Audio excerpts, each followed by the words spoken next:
ಮಗು, ಎಲ್ಲರ ದೃಷ್ಟಿಗೂ ನೀನು ಪೇಡಿಯಾಗಿರಬಹುದು, ಅನಿಷ್ಟವಾಗಿರಬಹುದು. ಗುರುರಾಯರಿಗೆ ನಿನ್ನ ಕಂಡ್ರೆ ತುಂಬಾ ಇಷ್ಟ. ಅವ್ರ ನಂಬ್ಕೋ, ನೀನು ಮಹಾಭಾಗ್ಯವಂತನಾಗ್ತೀಯ. ನಮಸ್ಕಾರ ಮಾಡು.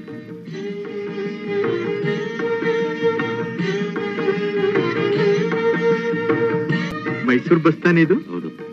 ಈ ಮಗುನ ಶ್ರೀರಂಗಪಟ್ಟಣದಲ್ಲಿ ಇಳಿಸ್ಬಿಡ್ತೀರಾ? ಆಗ್ಲಿ ಮೇಡಮ್. ಬೇಡ ಬೇಡ, ಪರವಾಗಿಲ್ಲ.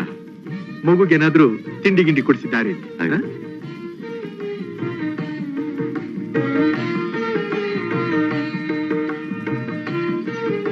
ಗುರು ರಾಘವೇಂದ್ರ ಅನುಗ್ರಹ ನಿನ್ನ ಮೇಲೆ ಸಂಪೂರ್ಣವಾಗಿರಲಿ. ಪುನರ್ದರ್ಶನ ಪ್ರಾಪ್ತಿರಸ್ತು.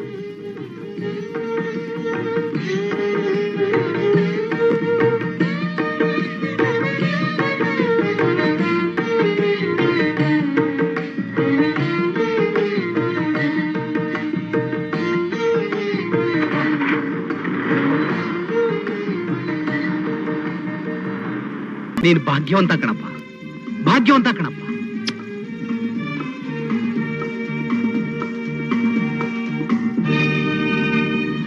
ನೀನು 100 ವರ್ಷ ಬಾಳ್ ಬದುಕಬೇಕಪ್ಪ.